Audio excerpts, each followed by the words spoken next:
Hello. As I've said in many of my previous videos, the art of the potter goes back for many centuries. The earliest pottery found has been dated as far back as 29,000 BC. It was one of man's earliest inventions or discoveries, and it is a complex art form which involves a large degree of manual dexterity, artistic skills, imagination, a certain degree of scientific knowledge dealing with the four elements, and probably a lot of patience as well. Ceramics involves a process which can be called lithification, and that is the process of turning clay, which is the product of decomposition of rock, back into rock by subjecting it to a very high temperature in a type of oven we call a kiln. The result of this we call earthenware, stoneware, or porcelain, depending on the content of the clay body and the temperature achieved. It is a medium in which a huge variety of useful functional objects can be made, or works can simply be produced for essentially for artistic purposes. Some of the processes are reasonably simple, such as making the pot by hand or on the potter's wheel, firing it first to the biscuit stage, glazing it, and then firing it again to its completion. Or extra processes can be added to this, like slip casting, reticulation, which is carving, modelling, and the addition of many forms of decoration in glaze itself, or underglaze, or on-glaze enamelling, and so on. But other processes, such as the one I'm talking about in this video, which is the production of lusterware, is indeed considerably more difficult and often requires and is a result of much experimentation and sometimes disappointing results. It is also commonly known as Arabian, Persian, or smoked lustre. And I like to point out in my videos the extremely fascinating history of some ceramic processes, and lusterware is certainly one of those. It goes back a long way. It was first achieved by potters in Iraq as far back as the 10th century. The art of tin glazing, also known as maiolica, delft, or faience, was discovered by the Assyrians and revived in Mesopotamia about the 9th century. So it stands to reason that lustreware would be applied to the lead-based tin-glazed earthenware, which was made at that time, and which was very receptive to the formation of lustre. But I will first offer you a description or explanation of just how lustreware is achieved on ceramic objects. As a practicing potter for nearly 40 years, I have often wondered how such things could have been done such a long time ago. Did they come about by accident or by constant experimentation? I often had mysterious results happening in my firings and wondered why. There was no technology back then. Kilns, which had been in operation for many centuries beforehand, were either underground chambers or constructed in clay or bricks, and were fueled with wood, as a result of which they were naturally reducing updraft kilns. Firings required a pretty good knowledge of kiln temperatures, but this was only achieved by the kiln master's learned ability to judge the temperature by observing the internal colour of the kiln during the firing.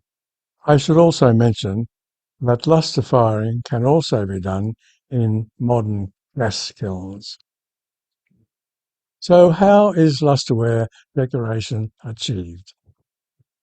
The already glazed and fired pot is painted or decorated with a paste made of clay and ochre containing silver or copper metallic oxides. Depending on the glaze used, it is then fired for the third time to a kiln temperature of somewhere between about 550 and 650 degrees centigrade when the glaze on the pot begins to soften. There will be a dull red glow in the kiln at this stage, but these days, with pyrometric cones and pyrometers, it is easy to exactly determine the temperature of the kiln. The firing then undergoes a process which is called reduction, which means that oxygen in the kiln atmosphere is considerably reduced. This is achieved by closing down the kiln damper and adding extra wood to create a smoky atmosphere. Subjected to the right temperature and degree of reduction, the lustre effect happens when the copper or silver ions in the paste are released from the metallic oxide and are deposited or transferred to or fused into the glaze surface as pure metal, hence the lustrous effect. The firing ends when the desired degree of lustre is realised. This is determined by examining draw trials that are removed from the kiln after the reduction cycle. There is a very narrow window of opportunity available to create the lustre glaze.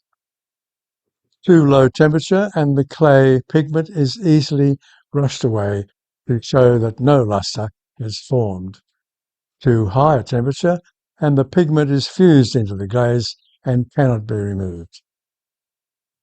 After cooling, the pot is removed from the kiln and the clay pigment is washed away, revealing the beautiful metallic lustre if the firing has been successful. And now we will proceed with the remarkable history of lusterware pottery. Lustre pottery began being made in northern Iraq, also known as Mesopotamia, from about the 9th century, and here are some examples.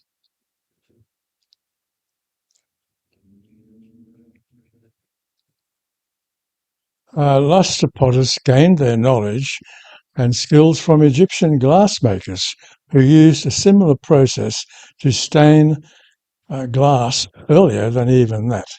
As I mentioned in my previous videos on the history of tin glaze earthenware, the migration of potters themselves spread the knowledge and processes of the ceramic industry from the Middle East through Egypt to the Iberian Peninsula as early as the 11th century, and the skills were passed on to local potters.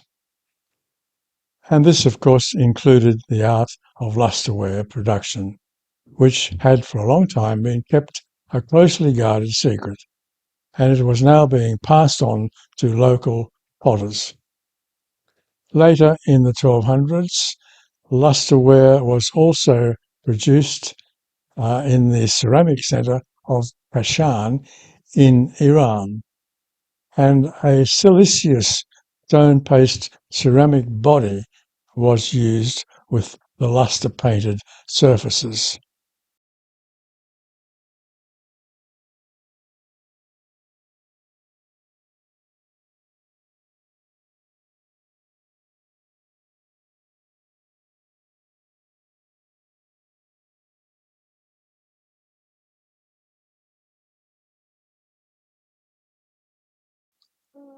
The major centres of Hispano-Moresque lustreware in Spain were Malaga and Manises, and here are some excellent examples of beautiful lustreware from these two regions. They show extremely complex decorative designs applied by very skilled ceramic artists.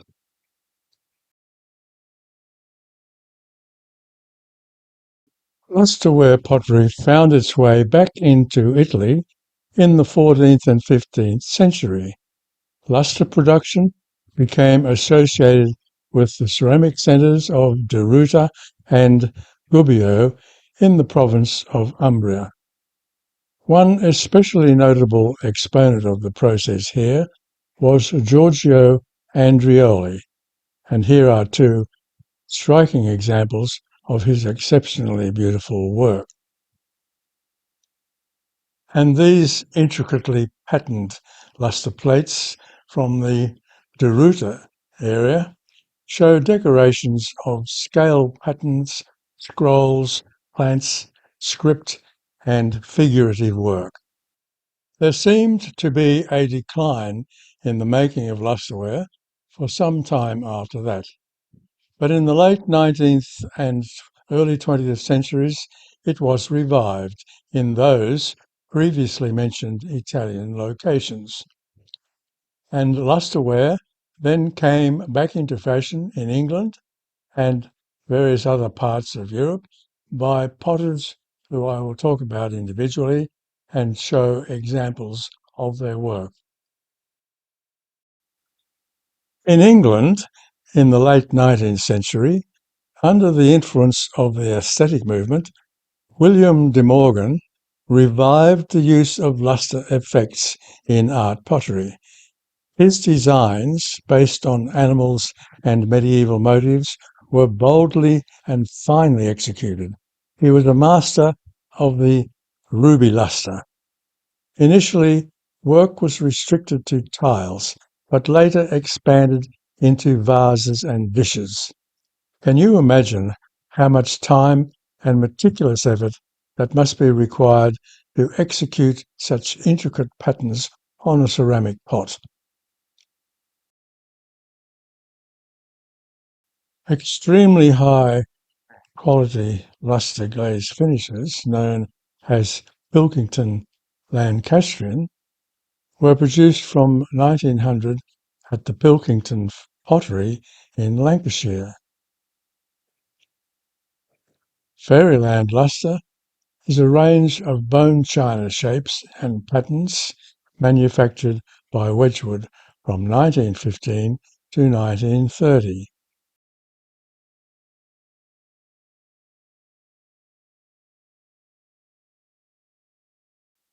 From the latter half of the 19th century, lustreware became very popular and was produced by many potteries in Sunderland and Staffordshire pottery districts in England. These pieces are all described as lustreware, but the process may vary from that described earlier for smoky lustre, but it can still be said that they are produced by applying metallic oxides in an overglaze finish, which is given a third reduction firing at a lower temperature. Transfer printed designs and other forms of decoration were commonly applied as well. The pottery company Moore and Co. in Shropshire, about the same time as William de Morgan was working, produced these ruby lustre charges. And now we move over to the continent, and here are three examples from the early 1800s by the French pottery Saraguemain. And here is lustreware by another French potter, Clement Massier.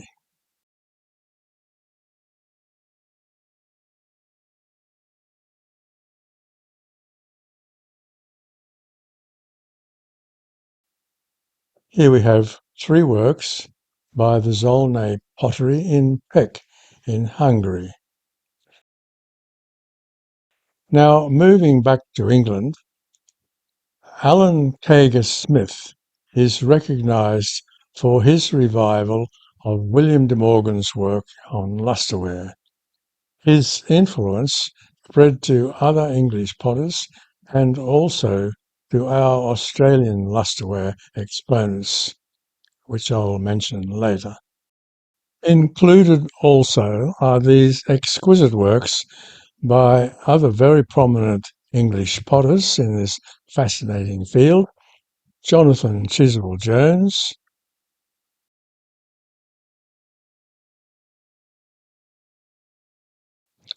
and the more freeform, beautiful lusterware decoration by Sutton Taylor. These pieces are by Canadian potter Scott Barnum.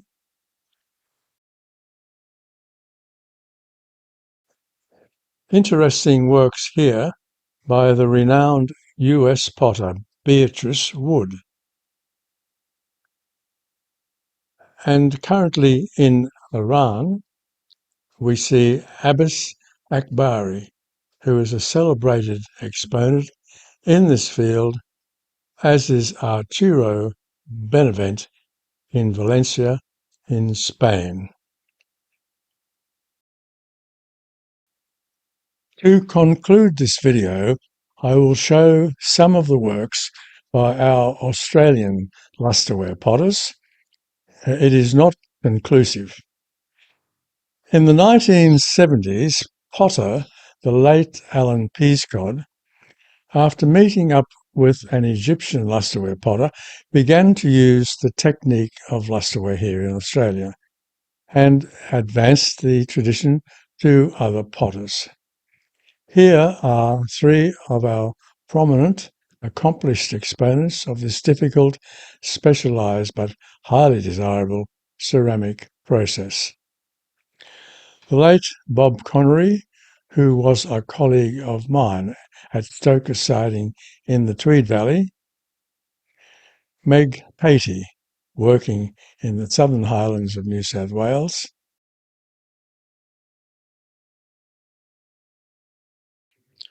and John Cutchwell from Wollongong in New South Wales. Thank you once again for watching this video.